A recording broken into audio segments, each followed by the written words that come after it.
하나님 말씀 야고보서 1장 9절 11절까지입니다.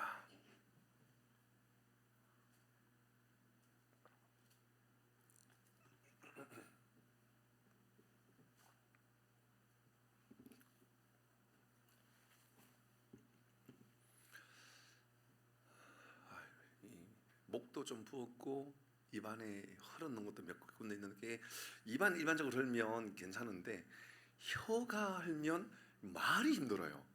맞죠? 경험해 보셨어요? 예, 지금 사실 저는 혀가 지금 두 군데 흘러 있는데 이게 말할 때마다 힘들었는데, 사실 지금은 한 60-70%좀 좋아졌거든요. 그래서 제 계획은 바르는 것은 수시로 바르고 있어요. 자를 때만 바르게 아니고 낮에도 그냥 두문불출하고 그냥 발라놓고 아무것도 안 먹고 그냥 그러고 있는데, 제 계획은 그랬었어요. 말씀을 전하고 기도회 할 때는 어쩌면 입안이 흘러가지고 기도회를 못 하겠구나, 못 할 수도 있겠구나. 그래서 그냥 기도회를 먼저 해버린 겁니다. 말씀을 전하는 것은 전하다가 마치면 되잖아요, 그렇죠? 기도회도 뭐 하다가 마치면 되죠, 뭐. 그렇지만 말씀은 제가 살살할 수도 있고, 그러나 기도회는 또 살살하고 그러면 또 우리의 마음 안에는 또 하나님께 아뢰고 싶은 간절함들이 조금 약해질 수 있기 때문에 그런 마음을 가지고 기도를 좀 먼저 하는 게 좋겠다라는 생각도 좀 있었습니다. 예, 말씀 우리 함께 읽도록 하겠습니다. 야고보서 1장 9절에서 11절입니다. 벌써 6번째 하는데 아직 11절 하고 있네요. 우리 같이 읽겠습니다. 한 목소리로 9절에서 11절입니다. 시작. 낮은 형제는 자기의 높음을 자랑하고 부한 자는 자기의 낮아짐을 자랑할지니 이는 그가 풀의 꽃과 같이 지나감이라. 해가 돋고 뜨거운 바람이 불어 풀을 말리면 꽃이 떨어져 그 모양의 아름다움이 없어지나니 부한 자도 그 행한 일에 이와 같이 쇠잔하리라. 아멘. 아멘. 무엇을 자랑할 것인가? 라는 제목입니다. 낮은 자는 가난한 것을 말하는 겁니다. 낮은 자는 가난한 것을 말하는데 꼭 가난한 것만 말하는 것은 아닙니다. 이따가 조금 더 나누도록 하죠. 가난한 자는 자기 높음을 자랑하라. 그거 기억하고 자랑하라. 이제 그렇게 이야기하고 있죠. 10절에는 부한 자는 자기의 높음을 자랑하라. 그게 무슨 말인가? 어떻게 부한 자가 자기의 낮아짐, 부한데 어떻게 낮아짐을 자랑할까? 어쨌든 그거 하랍니다. 부한 자는 자기 낮아짐이 얼마나 어려운 문제인지 모릅니다. 부한 사람은 낮아지고 싶은 것보다 자랑하고 싶어집니다. 맞나요? 공감이 되나요? 아니, 부해 본 일이 없어서 모르겠어요? 그런 거예요? 장로님 가난해요, 부자예요? 대답을 못 하시네. 큰일 났네. 저한테 물어보세요. 부자죠. 그럼요, 부자입니다. 이곳에 가난하다고 말할 사람 없어요. 여러분, 부자냐 가난하냐 그것은 절대적인 게 아니라 상대적인 겁니다. 그죠? 상대적인 거예요. 여러분, 반지 하나 옥탑방에 사는 사람에 비하면 여러분 월세방에 살아도 잘 사는 겁니다. 아시아에서 우리나라는요, 일본이나 우리나라는 비슷하게 살 정도로 잘 삽니다. 그죠? 제일 잘 사는 나라 중에 한 나라가 우리나라죠. 전 세계에서 여러분 10위권 뭐 안팎에 있는 나라가 뭐 몇 나라 되겠습니까? 그 나라 중에 우리나라가 들어가요. 그럼 잘 사는 거죠. 여러분 휴대폰 있어요, 없어요? 전 세계 휴대폰 있는 사람 많을 것 같아요? 없는 사람 많은 것 같아요? 없는 사람 훨씬 많아요. 훨씬 많아요. 훨씬 많아요. 아마 이곳에 계신 분들 중에는 집에 컴퓨터 있는 분들도 꽤 있을걸요. 컴퓨터는 없다 치더라도 여러분 집에 TV는 있죠? 전 세계에 TV 있는 나라가 많을까요? 있는 사람이 많을까요? 없는 사람이 많을까요? 없는 사람이 많아요. 여러분, 그런 거 따지면 다 부자냐 가난하냐는 상대적인 겁니다. 그래서 어쩌면 우리는 상대적인 빈곤에 살아가고 있는지도 모릅니다. 이 한국 땅에서 살아가다 보니 너무 잘 사는 거예요, 사람들이.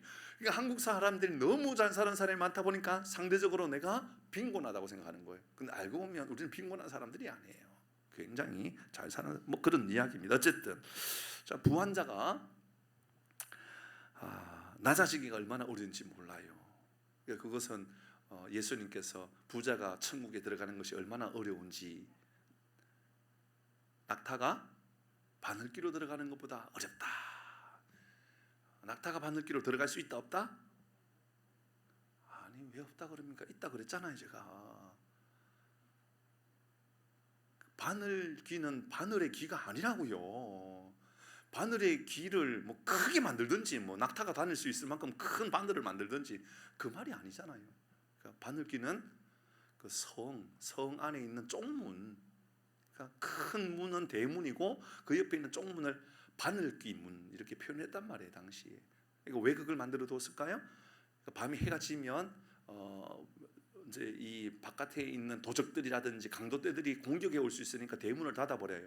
그리고 쪽문만 이제 문을 닫아놓고 밖에서 노크하면서 문 좀 열어주시오 하면 문을 열어준단 말입니다. 그러면 거기에 들어가려 그러면 뭐 때로는 나귀를 밖에다가 묶어놓든지 아니면 나귀에서 내려와 가지고 고개를 숙이고 목을 숙이고 허리를 숙이고 그리고 들어가야 되는 곳이 바늘귀. 당시 그런 의미가 있단 말이죠. 그러니까는 천국에 들어가려 그러면 고개를 숙여라. 천국에 들어가려면 낮아져라. 이제 그런 의미를 사용했다 그 말입니다. 그러니까 바늘귀로 들어가는 것보다 천 부자가 천국에 들어가는 게 더 어렵다라는 말은 못 들어간다 그 말이 아니라 그게 얼마나 어려운지 모른다. 겸손하는 게 얼마나 어려운지 모른다 그 말이죠. 많이 가지면 많이 가질수록 또 자랑하고 싶은 것도 많은 것 같아요. 여러분 많이 가졌다 해서 자랑하는 일이 없도록 조심하시는 게 좋아요. 그건 하나님께서 우리에게 자랑하라고 주신 것이 아니라 하나님께서 이로 인하여 청지적 기적 사명, 하나님의 맡겨주신 일들을 잘 감당하라고 주신 줄 믿습니다. 아멘 하시는 여러분에게 하나님께서 이 청지기적 사명을 잘 감당할 수 있도록 부유하게 해주실 줄 믿습니다. 지금 한 사람 말고 앞에 있는 사람 말이에요. 앞에 아멘 한 사람들만. 그 말이었잖아요 앞에. 여러분 오늘 본문의 말씀을 잘 보십시다. 부한 자는 자기의 낮아짐을 자랑하라. 그리고 이는 그 풀의 꽃과 같이 지나간다. 이제 뒤에는 설명입니다. 그러니까 다 세월 지나간다. 꽃이 말라지고 풀도 말라지고 바람 불면 뜨거운 바람 불면 풀은 다 떨어진다. 꽃도 떨어진다. 그러니까 아름다운 모든 것들 다 사라지니 겸손해라. 이제 이 말씀을 하고 있습니다. 자, 이 말씀을 통해서 우리가 적용하고 또 우리가 기도해야 될 제목들을 한번 찾아보십시다. 첫 번째는 돈의 문제는 2000년 전이나 지금이나 뭐 5000년 전이나 5만 년 전이나 돈의 문제는 여전히 사회의 공동체의 가정의 교회의 문제가 항상 나타나고 있다는 것을 알 수가 있습니다. 맞죠?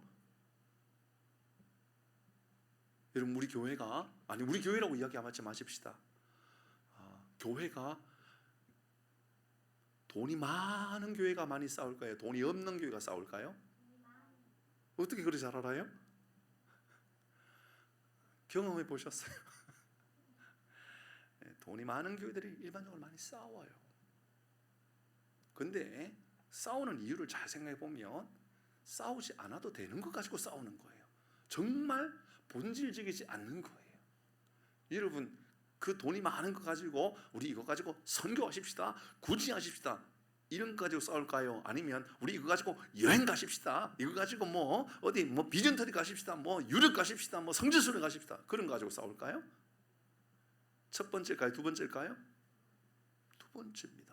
그러니까 이제 성도들 가운데 이런 이야기 납니다. 선교하고 구제하자 이러면 별로 싸울 일이 없어요. 근데 이게 어떻게 그렇게 쓸 수 있느냐? 이게 우리 여행하려고 하나님께서 우리에게 주시느냐? 우리 헌금한 게 여행 자금이냐? 그러면서 이제 안에 내분이 일어나는 거죠. 저는 그런 교회를 많이 봤거든요. 수없이 많이 봤거든요. 그래서 교회는 가난한 게 복입니다. 교회는 부자가 될 이유가 없습니다. 그냥 가난하면 됩니다. 그냥 적당하면 됩니다. 그냥 적당하면 돼요. 신비롭죠? 가정에 돈이 자녀들에게 물려줄 돈이 없는 자녀들이 많이 싸우던가요? 물려줄 돈이 많은 자녀들이 많이 싸우던가요? 우리는 돈이 많기를 원해요? 없기를 원해요? 중간이기를 원해요? 중간이 뭐예요? 이상하죠. 여러분, 우리는 돈이 많아가지고 많은 돈을 자녀들에게 물려주게 되면 이것 가지고 싸움의 문제들이 생긴다는 것을 너무 잘 알고 있지만, 그럼에도 불구하고 우리는 좀 더 넉넉했으면 좋겠고 더 많았으면 좋겠고, 하나님께서 주시는 지혜와 하나님께서 주시는 명철함으로 인하여 돈으로 인하여 시험거리가 생기지 않기를 주의 이름으로 축복합니다. 아멘. 정말 중요한 문제입니다. 저는 할 수만 있으면 여러분께 그렇게 말씀드리고 싶어요. 저도 그런 꿈과 바람을 가지고 있고요. 제가 떠나기 전에 제게 있는 것을 다 정리하고, 자녀가 아니고 정리하고 떠나면 제일 좋겠다. 달리 말하면 내 자녀는 스스로 해결할 수 있는 능력을 키우는 게 더 중요한 거죠. 맞죠, 그죠?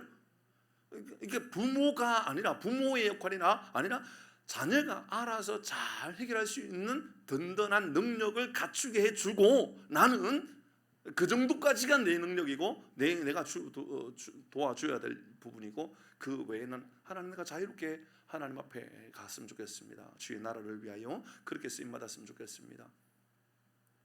굉장히 어려운 문제죠, 그렇죠? 굉장히 어려운 문제입니다. 사회에도 보십시오. 여전히 여러 번 말씀드렸지만 우리나라의 굴지의 기업들에 여러분 항상 그 자녀들이나 또 손주들이나 항상 이야기하면서 뭐 황제의 난이니 어쩌니 뭐 그런 이야기를 하는 거 보면 다 돈 문제. 참 늘 마음이 아픈 이야기예요. 제가 이렇게 이야기를 해도 우리 가족은 다 알고 있고, 우리 가족은 이게 창피한 일이지만 이렇게 짚고 넘어감으로 말미암아 우리는 다시는 이런 악함에 빠지지 않겠다라고 하는 다짐이 있기 때문에 뭐 제가 이 설교를 우리 어머님이 들어도 괜찮아요. 우리 어머님의 그 있잖아요, 장례 끝나고 나서 우리 외할머니가 돌아가시고 나서 장례를 치렀던 것, 저는 여전히 잊지 못합니다. 왜냐하면 제가 그 자리에 있었기 때문입니다. 우리 어머님의 형제들은 흔히 세상적으로 말할 때 좀 잘났어요. 꽤 똑똑하고 뭐 우리나라의 가장 큰 기업에 아주 이사도 있었고 막, 그러니까 돈이 꽤 많아요, 형제들이. 그리고 막 지역에 뭐 조합장이니 무슨 장이니 뭐 신문 뭐 지사장이니 뭐니 막 이런 사람들이 많단 말이에요. 그러니까 장례할 때 이런 부조가 많이 들어왔을까요? 조금밖에 안 들어왔을까요? 너무 많이 들어온 거예요. 이게 너무 많이 들어오면 싸움이 난다고요. 이게 싸움이 난 거예요. 얼마나 돈이 많이 들어왔냐면, 장례가 다 끝나고 나서 시누이하고 올케하고 다툼이 생긴 거예요. 왜냐하면 이 올케들을 장례에 고생했다고 유럽 여행을 다 보내준 거예요. 형제들이 돈을 다 해가지고 해외 여행 갔다 와라, 유럽 여행 갔다 와라, 10 며칠 동안 딱 갔다 온 거예요. 누가 화났다고요? 시누이들이 화가 난 거예요. 우리 어머니는 그 시누이 중에 둘째예요.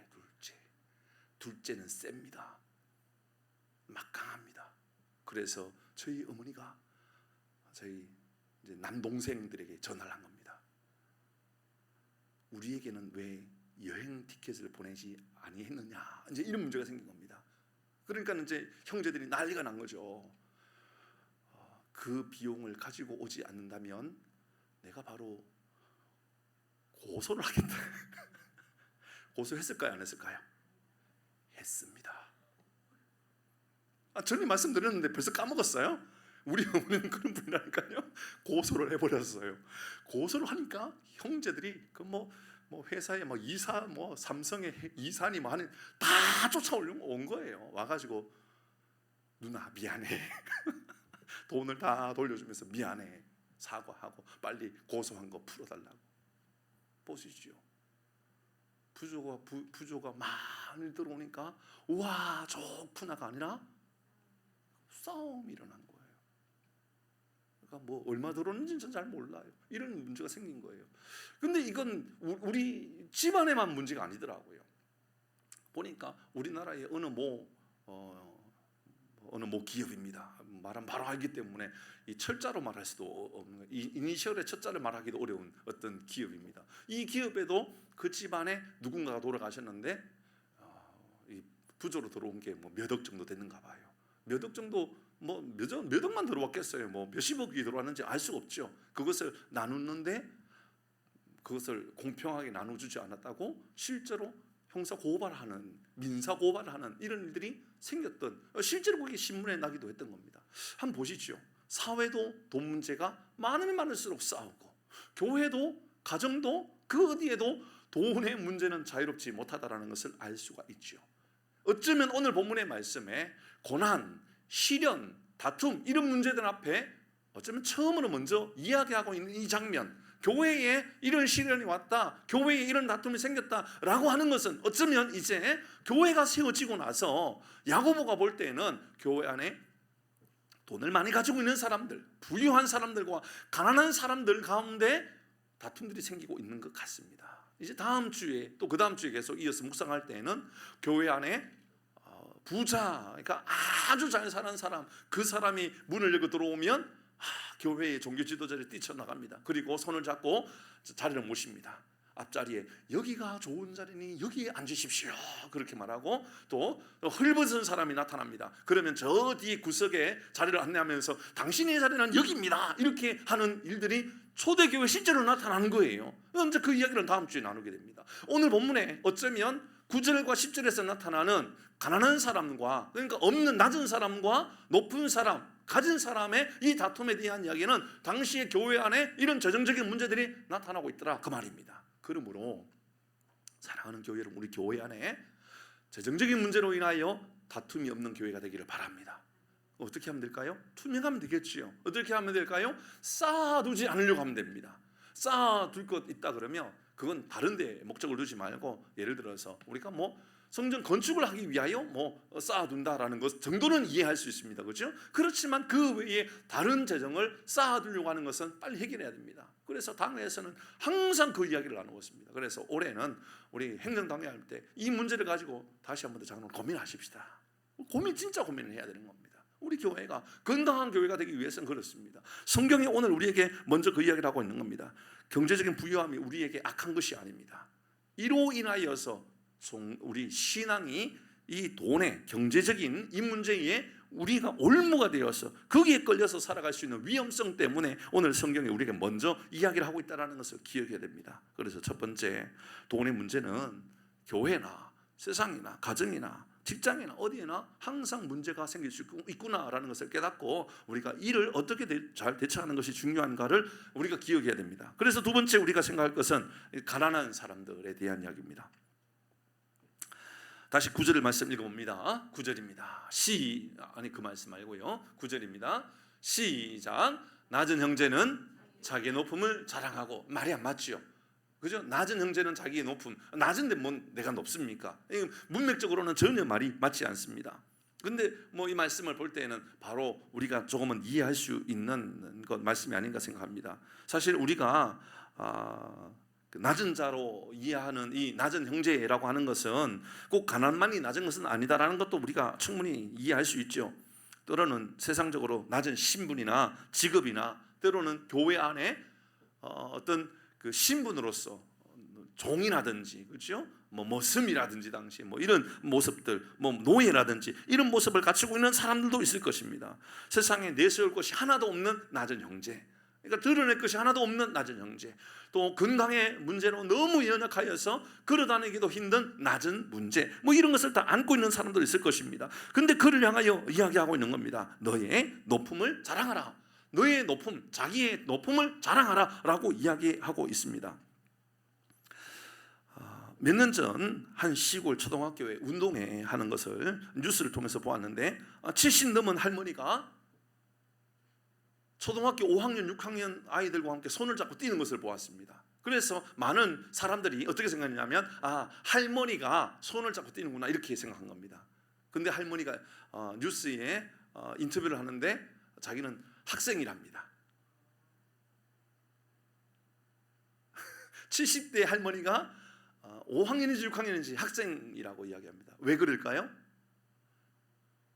자기의 그 가방끈의 낮음 있잖아요, 그죠? 공부를 많이 하지 못한 것에 대한 낮음 때문에 멸시를 받고 살아간 것에 대한 억울함이죠. 그게 너무 힘들었던 겁니다.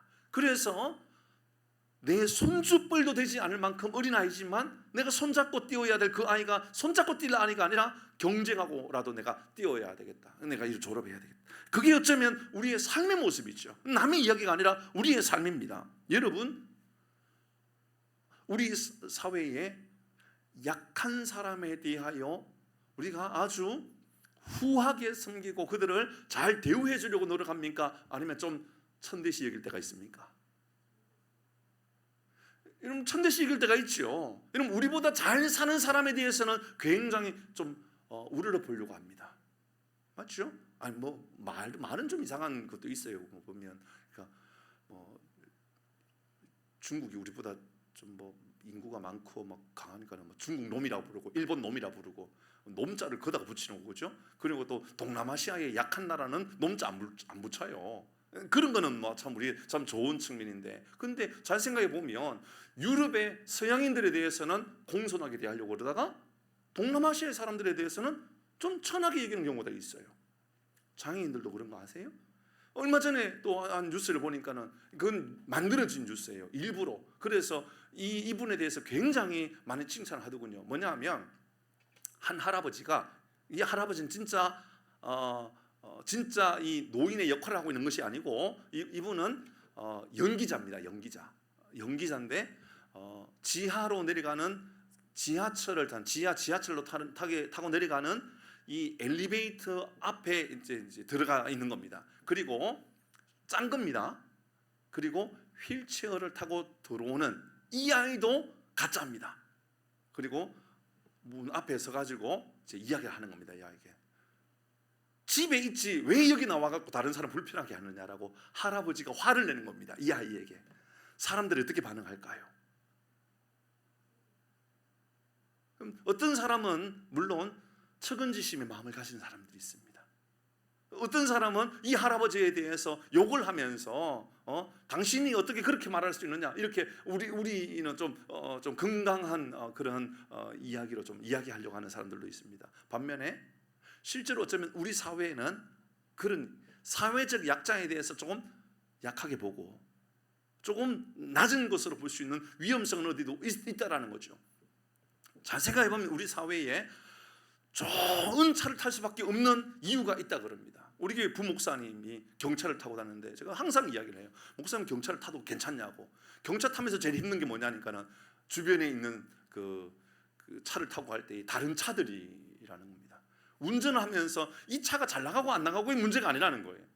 옆에 있는 차들이 내가 경차니까 들어갈 때 끼워준다 안 끼워준다? 안 끼워준다라는 거죠. 이런 문제가 실제로 우리 사회에 있다라는 겁니다. 사회적 약자에 대해서는 우리가 굉장히 좀 불편하게 대하는 이런 일이 있다는 겁니다. 반면에 슈퍼카를 타고 가요. 그러면 앞에 신호가 바뀌어서 가야 되는데도 안 가고 있어도 뒤에서 빵빵 그러지도 않아요. 그냥 기다리고 있는 거예요. 그냥 갈 때까지. 이게 한국인의 정서 가운데 이런 게 있다라는 겁니다. 어쩌면 여러분 우리도 이런 마음들이 우리 마음 안에도 있지 않는가 모르겠습니다. 약한 이들에 대해서 여러분 우리가 이런 마음을 가지고 있는지 모르겠다라는 겁니다. 왜 이런 마음이 들까요? 왜 이런 열등감의 마음들 우리 사회에, 그러니까 나도 옛날에 그랬지, 나도 어쩌면 이런 열등감이 있었지, 이런 마음이 우리 마음 안에 존재하고 있는 것 아닐까요? 가난이 죄냐? 그렇게 말하면서도 속으로는 또 다르게 행동합니다. 그래, 우리나라가 자유무역을 하는 나라인데 가난하게 사는 것 죄지, 이렇게 말하는 사람들도 실제로 존재한단 말입니다. 가난이 죄냐라고 말을 해놓고는 가난은 죄다 이렇게 말하는 사람들이 실제로 노골적으로 이야기하는 사람들도 있습니다. 전에도 한번 말씀드렸었는데 어떤 유튜버 중에는 그런 사람 말합니다. 우리나라에서 오늘날 이 시대에 가난하게 살아가는 사람들은 정말 죄인이다 이렇게 이야기합니다. 정말 화가 막 나더군요. 자본주의 사회는 가난하게 살면 죄인 취급을 당할 수도 있다 그 말인가요? 어쨌든 그런 모습들이 우리 사회에 만연되어 있습니다. 왜 오늘 본문처럼 이렇게 말씀하고 있을까요? 낮은 형제는 이라고 표현하고 자기의 높음을 자랑하라 라고 말하는 이유가 뭘까요? 어쩌면 열등감으로 살아가게 되고 피의식으로 살아가게 되고 낮은 형제의 삶을 살아감으로 말미암아 많은 사람들에게 이렇게 치이고 저렇게 치이고 때로는 교회에서 무시당하고 또 직장에서도 무시당하고 가정에서도 무시당하고 또 이런저런 모습으로 너무 많은 고통을 당하고 있는 그런 사람들을 향하여서 오늘 성경은 우리에게 자기의 높음을 자랑하라. 그럼 자기의 높음은 뭘까요? 이것은 우리의 믿음에 대한 이야기입니다. 여러분, 믿음으로 우리가 하나님의 자녀가 되었다라고 하는 것을 말하는 겁니다. 여러분, 이 말씀을 조금 더 잘 이해하려고 그러면 세번역이 우리에게 알려주는 표현입니다. 세번역 말씀 한번 보죠. 한번 읽어봅니다. 똑같은 말씀인데요, 이렇게 달라져 있습니다. 다시 앞에 거 띄워주시고요. 다시 9절 띄워주시면 이거 말고 낮은 형제는 이렇게 말했습니다. 낮은 형제는, 가난한 형제는 이렇게 말할 수 있습니다. 근데 세번역은 이렇게 표현했습니다. 같이 읽어봅니다. 세번역 시작. 비천한 신도는 됐습니다. 비천한 신도는, 그러니까 이 사람은 지금 누구에 대한 얘기냐면 믿음의 삶을 살아가는데 사회에서 고난을 당하고 사회에서 멸시를 당하고 사회에서 없는 것으로 인하여서 천대를 당하고 그래서 내 마음 안에 열등감이 될 수도 있고 무시를 당하는 것처럼 느껴지는 그 많은 사람들을 향하여 이렇게 말하고 있는 겁니다. 자기가 높아지게 된 것을 자랑하십시오. 높아지게 된 것을 자랑으로 여기십시오. 자, 높아지게 될 것을 자랑으로 여기십시오 라고 말합니까? 높아지게 된 완성형입니까? 가정법이 아닙니다. 그죠? 자기가 높아지게 된 것입니다. 그러니까는 세상 사람들이 우리를 멸시하고 천대하지만 하나님은 우리를 천대하는 것이 아니라 하나님은 당신의 백성으로, 당신의 자녀도 우리를 삼으셔서 영원한 하나님의 나라의 백성으로 우리를 삼아주셨으니 지금 당장 죽어도 우리는 하나님의 나라가 보장되어 있는, 그러니까 우리가 신분으로서는 지금 여기 우리가 살고 있어도 하나님 나라의 신분, 시민권은 하나님 나라에 있다라고 하는 바울의 고백처럼 우리에게는 하나님의 나라가 우리에게 보장되어 있다는 것을 기억하여서 비천한 삶을 이 땅에서 살아간다 할지라도 그것 때문에 열등감에 빠지고 그것 때문에 멸시천대를 받는다 할지라도 그것 때문에 시련을 당하고 살아간다 할지라도 여기에 주눅 들지 말고 우리의 삶에 하나님의 나라가 내게 보장되어 있구나, 천국이 내게 보장되어 있구나, 이런 자랑거리를 내 안에 가지고 살아가라. 사랑하는 교회 여러분, 우리에게 영적인 시민권, 하나님의 나라가 보장되어 있음을 믿음으로 항상 고백하고 살아가기를 주의 이름으로 축복합니다. 그렇습니다. 이 말씀은요, 신도를 향한 이야기입니다. 믿음의 사람들에 대한 이야기입니다. 야고보서의 말씀은요, 세상 사람들에 대한 이야기가 아니에요. 믿는 믿음의 사람들의 행동에 대한 이야기인 거예요.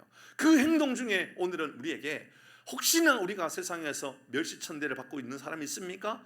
혹시나 우리 가운데 가난하여서 이 땅에서 눈물 흘리고 살아가는 경우가 있습니까? 걱정하지 마십시오. 이렇게 말하면서 우리의 신분이 하늘 시민권을 가진 천국의 사람입니다 라는 것을 우리에게 알려주고 있다는 것이죠. 현실에서 모두가 비천하게 생각하는 그런 사람들도 있고요. 현실 속에서, 그러니까 이미 높아진 신분이죠. 이미 우리가 하나님의 나라의 백성이 되었으니까 이미 높아진 신분입니다. 이미 높아진 하나님의 나라의 자녀입니다. 그러나 이 현실에서는 여전히 모두가 비천하게 생각하고 여전히 많은 사람들이 나를 좀 별로 안 좋은 것처럼, 아니 교회를 다니는데도 저렇게 가난해? 교회를 다니는데 저렇게밖에 못 살아? 이런 말을 한다 할지라도 그거 가지고 주눅 들고 그거 가지고 열등감에 빠질 일이 없도록 하십시오 라고 하는 것을 알려주는 겁니다. 자랑할 것이 하나도 없습니까? 여러분 가운데 처지가 말이 아닙니까? 그래도요, 여러분 그 무엇도 드러낼 것이 아무것도 없는 삶을 살아간다 할지라도요, 그래도 낙심하지 마십시오. 그 말을 하고 있는 겁니다. 우리는 하나님의 나라가 우리에게 영광스럽게 보장되어 있다는 것을 알려주고 있는 겁니다. 영화 대사 이런 영화 아시지요? 베테랑인가요? 그 영화에 나오잖아요. 우리가 돈이 없지 가오가 없냐 이 말 알잖아요. 그죠? 여러분 우리는 그런 삶을 살아야 되는 거예요. 우리는 이 땅에 돈이 없어도 괜찮습니다. 믿음의 가오는 지키고 살아가기를 바랍니다. 믿음의 사람이야. 하나님이 나를 위하여 예수님을 보내셨고 천국의 백성으로 나를 삼아주셨어. 지금 당장 죽어도 나는 천국이 내게 보장되어 있는 거야. 이런 그런 마음을 가지라는 겁니다. 그래서 구절을 다시 한번 더 정리해 보면 믿음의 사람들이여 돈이나 지위나 자랑할 것이 없다 하여서 의기소침하지 마시오 이 말을 하고 있는 겁니다. 우리는 하나님의 택하심 받은 사람이니 영원한 천국의 백성의 신분을 가지고 있으니 자부심을 가지시오. 그것을 자랑거리로 여기시오. 그것을 우리의 삶의 평생 가장 큰 영광으로 여기시오 라고 우리에게 알려주고 있는 겁니다. 그래서 10절 말씀을 다시 한번 읽어봅니다. 10절 11절 말씀, 이제 부유한 사람에 대한 이야기입니다. 10절 말씀만 먼저 읽어봅니다. 10절 시작. 부한 자는 자기의 낮아짐을 자랑할지니 이는 그가 풀의 꽃과 같이 지나가미러라. 아멘. 부유하다. 우리 모두가 이러한 부유함이 우리 모두에게도 있기를 바랍니다. 아멘. 저도 부유했으면 좋겠습니다. 가난한 목사보다 가난해가지고요 생계를 걱정해야 되는 그런 목사로 하나님께서 그렇게 하시면 그렇게 해야 되죠. 그러나 장로는 우리 교회 그런 교회는 아니죠. 그런 교회는 아닙니다. 목사가 당장 예전에 한 3, 40년 전에는 목회자가 먹을 것이 없으니까 여러분 성미를 모아가지고, 그렇죠? 성미를 모아가지고 교회 목사님 갖다 드리고, 성미 그런 의미죠. 목사님들 제대로 사례도 할 돈이 없었으니까. 그래서 저 어렸을 때 그런 기억이 많이 나요. 그래서 교회의 성미 안에 보면 쌀이 희한해요. 어떤 쌀은 좋은 쌀, 어떤 쌀은 벌레가 먹은 쌀, 막 다 뒤죽박죽 섞여 있는 쌀이에요. 그리고 그거 가지고 상당 부분은 목사님께 드리고 또 일부분은 교회에 밥도 하기도 하고 뭐 이렇게 썼던 그 기억이 나거든요. 부유하게 살아가는 것이 죄가 아닙니다. 부유한 것은 아름다운 겁니다. 부유한 것도 하나님께서 주시는 은사이고 은혜이지요. 주 앞에 아무것도 없고 이러면 또 세상에서 너무너무 가난해서 힘들고 고통 가운데 살아간다, 이런 그것이 굳이 자랑이 될 것도 없는 겁니다. 그래서 성경은 오늘 부한 자는, 앞에서는 낮은 자는 이라고 말했는데 뒤에 10절에서는 부한 자는 이라고 말하는 거 보니까 이 사람은 부유한 삶을 살아가는 그 사람, 그러니까 앞에도 뒤에도 여전히 부한 이 사람은 예수 믿는 사람에 대한 이야기입니다. 사랑하는 교회 여러분, 우리 모두가 우리 하나님께서 주시는 놀라운 은혜로 인하여 부유한 그리스도인의 삶을 살아가기를 주의 이름으로 축복합니다. 너무 아름다운 것 아닙니까? 그런데 그 부유함을 자랑하지 말라라고 말하고 있는 겁니다. 부유함을 자랑하지 말고 낮아짐을 자랑하라. 조금 전에는 가난한 사람에 대하여 높아짐을 자랑하라, 신분을 자랑하라 그 말이었잖아요. 근데 10절에서는 부유한 자에게는 자기의 낮아짐을 자랑할지니라 라고 이야기하고 있습니다. 자기의 낮아짐은 겸손이겠죠. 그렇습니다. 겸손한 자, 자기를 낮추는 자, 그것을 자랑으로 여길 수 있어야 한다라는 것을 알려줍니다. 이런 말씀, 그러니까 낮아짐이 우리 하나님 앞에 얼마나 큰 자랑거리가 될 수 있는가에 대한 말씀은 성경에 여기저기 많이 나오죠. 마태복음 18장 말씀 읽어볼까요? 우리가 마태복음을 여러 달 동안 묵상했는데 마태복음 18장 4절입니다. 같이 읽습니다. 시작. 그러므로 누구든지 이 어린아이와 같이 자기를 낮추는 사람이 천국에서 큰 자니라. 여러분, 낮추어질 때 이 땅에서 높아진 삶을 살기 때문에, 이 땅에서 부유하기 때문에, 그래서 이 땅에서 권력을 행사하고 이 땅에서 내게 주어진 어떤 그 능력을 세상의 능력인 것처럼 그렇게 사용하고 살아가다 보면 이것이 곧 내게 교만함이 되어서 하나님의 영광이 가려지고 또 내가 점점 교만해질 수 있다는 것을 알려주기 위해서 이 말씀을 우리에게 알려준 겁니다. 자기를 낮추는 사람이 천국에서 큰 자이다. 잘 기억해야 됩니다. 마태복음 23장 12절에 또 있습니다. 같이 읽어봅니다. 시작. 누구든지 자기를 높이는 자는 낮아지고 누구든지 자기를 낮추는 자는 높아지리라. 여러분, 이 말씀은 겸손에 대한 말씀입니다. 맞습니까? 겸손에 대한 말씀 맞습니다. 그러면 없는 사람이 겸손이라고 말합니까? 있는데 없는 것처럼 낮아진 마음을 가진 사람을 겸손이라고 말합니까? 없는 사람이 나는 없다라고 말하는 것은 사실입니다. 그냥 사실이죠, 사실. 있는데 연약함을 하나님께 아뢰는 것은 겸손입니다. 힘이 있는 사람이 아이고 내가 무슨 힘이 있다고 그래, 하나님께서 주시는 힘일 뿐이야 라고 말하면 겸손이 됩니다. 힘이 없습니다. 원래 힘이 없는 거예요. 그 사람이 나는 힘이 없어 라고 말하는 것은 겸손이 아니라 사실입니다. 사실. 저는 우리 모두가 여러분 겸손이 되어 있기를 주의 이름으로 축복합니다. 부유한 삶을 살아가는 이에게 요청하는 바는 너 가난해져 그 말이 아닙니다. 너 그냥 좀 거지처럼 살아가라 그 말하고 있는 것이 아니고요, 이것 모두도 다 하나님께서 주신 것이니 이것으로 인하여 너의 자랑거리로 삼는 것이 아니라 이것도 뜨거운 바람이 불면 다 사라질 수 있으니 하나님 앞에 겸손하고 하나님께서 주신 것 하나님께 영광을 위하여 하나님 내가 존귀하게 쓰임받고 싶습니다 라고 믿음으로 선포하는 은혜가 우리 가운데 있기를 주의 이름으로 축복합니다. 사랑하는 성도 여러분, 겸손은요 연약함이 아니에요, 무능이 아니에요. 여러분 정말 공부도 한 일 없고 무식한 사람이 나는 하는 게 없어요 라고 말하면요 겸손이 아니라 뭐라고요? 사실이에요, 사실. 나는 하는 게 없어요, 나는 힘이 없어요, 사실이죠. 근데요 공부를 많이 한 사람인데 여러분 가을에 벼가 익을 때 고개를 숙이듯이 고개를 숙이는 그 사람을 우리는 겸손이라고 부르는 거죠. 그러니까 오늘 본문의 말씀은 기가 막힌 말씀인 겁니다. 부유한 사람이 자기의 낮아짐을 자랑하는 것은 겸손해지기 위하여 너무 뼈 깎는 수고와 노력을 다할 때 하나님께서 이를 기쁘시게 여긴다 그 말을 하고 있는 거죠. 얼마나 아름다운 일인지 모릅니다. 오늘 10절의 말씀에 보니까 부한 자는 자기의 낮아짐을 자랑하라. 이는 그가 불의 꽃과 같이 지나감이라. 우리의 인생은 다 지나가고 하나님 앞에 서는 날이 오기 때문이라. 11절에 해가 돋고 뜨거운 바람이 불어 풀이 말리면 꽃은 떨어져 모든 아름다움은 다 없어지느니라. 그러니 우리에게 모든 것이 쇠잔해지기 때문에 이 땅에서 더 겸손해져야 된다.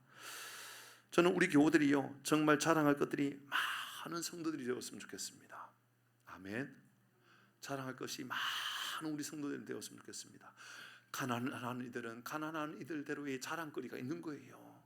가난한 이들은 하나님 앞에 하나님 저는요 하나님의 나라를 내게 허락해 주셨으니 감사합니다라고 자랑할 것이 있는 사람들, 더 좋은 믿음으로 하나님 앞에 서는 자랑거리가 있으면 좋겠고요. 부자는 부유함을 자랑하는 것이 아니라 이 부유함도 하나님이 내게 주신 것이고 하나님의 나라를 위하여 하나님 나에게 맡겨주신 것이니 모든 것은 다 하나님의 은혜입니다라고 고백하여서 우리 모두가 가난하든 부유하든 자랑하는 삶을 살아가는, 그게 나의 자랑이 아니라 하나님의 영광의 자랑거리를 삼는 우리 모두가 되기를 바랍니다. 그 말을 하고 있는 겁니다. 여러분 우리 좀 자랑 좀 하고 살아가십시다. 우리 신앙을 자랑할 줄 알고 우리에게 주어진 부유함을 하나님께 모든 영광을 돌린다라고 믿음으로 고백하는 그 자랑 말이죠. 늘 제 마음 안에 잊지 못하는 그 한 연예인 신보라, 늘 기억나요. 신보라 기억나죠? 누군지. 옛날에 그 개그우먼 신보라가 개그우먼 되기 전에는 헤리티지라고 하는 찬양단에서 찬양 활동하다가 주변에서 야 너는 대우하면 넌 너무 재밌다, 너 개그우먼 했으면 좋겠다 그렇게 이야기해가지고 그 저 지방의 거제도인가 어디에서 공부 잘하는 학생이었는 거예요. 그래서 공부 잘해가지고 서울의 중앙대인가 경희대인가 어디에 학교에 이제 진학을 해가지고 앞으로 그렇게 또 뭐 귀하게 쓰임 받을 수 있었는데 연예인 활동한 거예요. 연예인 개그우먼 되자마자 얼마 안 지나서 그 해에 연예인 대상인가 뭘 받았어요. 1등을 한 거예요. 큰 상을 받았어요. 근데 상을 받았을 때 그때 난리가 난 거예요.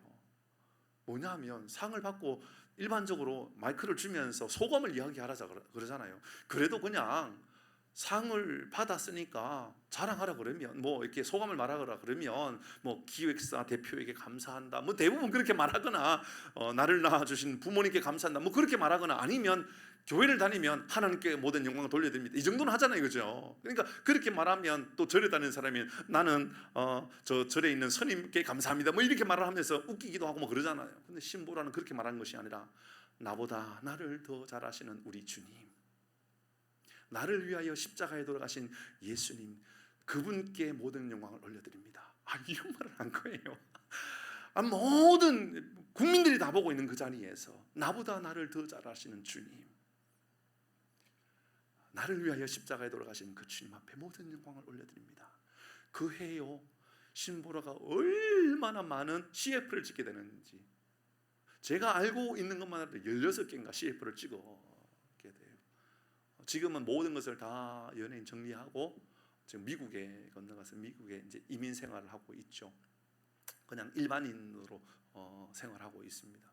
저는 그런 생각을 해보게 되었습니다. 하나님, 우리 모두가 주어진 자리에서 가난하면 가난한 대로, 능력이 없으면 능력이 없는 대로, 비천하면 비천한 대로, 힘이 있으면 힘이 있는 대로, 또 부유하면 부유한 대로 자랑거리가 바로 우리 주님이 계시고, 자랑할 것이 더 많아지는 그런 삶을 살아가는 위대한 하나님의 백성들, 우리 모두가 되기를 주의 이름으로 축복합니다.